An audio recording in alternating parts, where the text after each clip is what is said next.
So today, what I wanted to talk about is some of the ways I think about investing in slope instead of investing in intercept.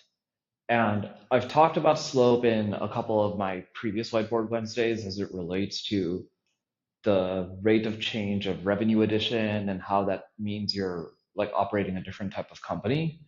But today I thought I would try to talk about slope in general across a few different components of building a business and why slope is so much harder to invest in than intercept.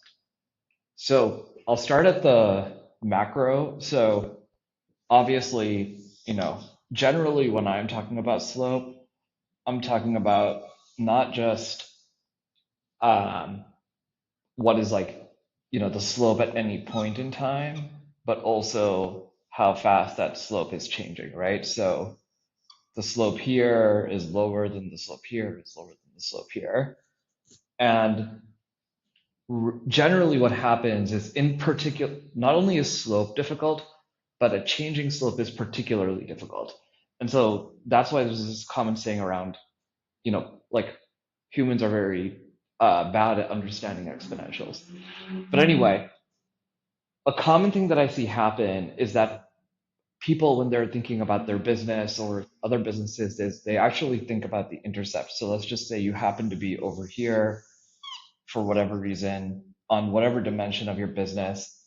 This is the thing that people pay attention to is, hey, here is where you are today. So revenue addition is the most common. So let's just say you're $1 million ARR business. Why is it that $1 million ARR businesses in the SaaS world so commonly are the point at which a Series A will happen for SaaS, right? Or why is it that, in the ecom world, it's like 80 to $100 million run rate is roughly the point at which like most acquisitions happen. And it's because intercepts are very easy to understand. The problem though is that obviously if the million is at a slope like, or the 100 million or whatever is the relevant sort of intercept, if that's happening at a slope like this versus a slope like this, and more importantly, if it's happening at a slope like this with the projected change of slope like this, these are completely different businesses. What's super hard is understanding what's true about the business that leads to either a certain type of slope sustaining or increasing over time. This is also true when you think about running your business. So at Fermat, again, we're very fortunate. We're in one of these sort of high growth moments.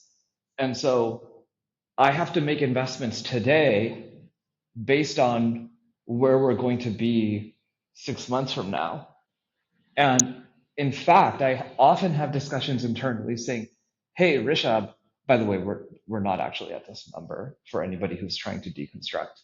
But hey, Rishabh, we're at this point. Why do we need X? So X could be a certain type of hire. It could be a certain type of process. It could be a certain type of decision. And so people will often ask that. And it's like, well, actually, you're right. That decision has nothing to do with this. And in fact, is not necessary given where we are today. But it is necessary not only given where we're going to be, but given what the slope is going to look like at the point in time at which we get there. And so you have to think not only on the business, but in the business in this way. And then at the person level, also, you have to think about it in this way. And so on the person level, and this is one of the ones that becomes quite difficult when you are thinking about slope, is that businesses can compound like this, right? And so you can very quickly go from, again, I'm just going to use this heuristic of 1 million of ARR. You can like very quickly go from like 1 to like 10, right? And as you do that, most people's growth actually looks more like this. And so the divergence on the individual level gets bigger very, very, very fast. And this is like one of those very uncomfortable things because like as you're operating at a certain level of the business, that person is actually very, very effective.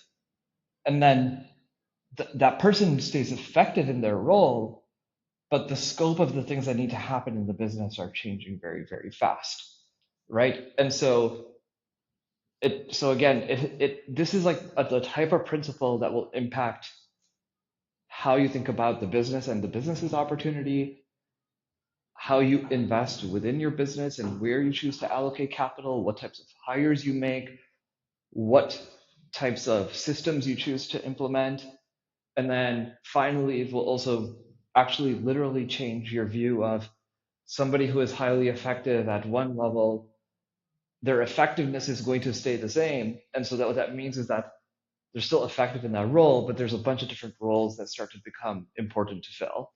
And so it sort of is one of those things where it's very hard up and down the business, but it's super important to be thinking about investing in slope at all times. And something I think about a lot in future Whiteboard Wednesdays, I'll talk about particular aspects of this and where I invest uh, in like relative to different ways of thinking about the business, whether that's product or sales or marketing or whatever it may be.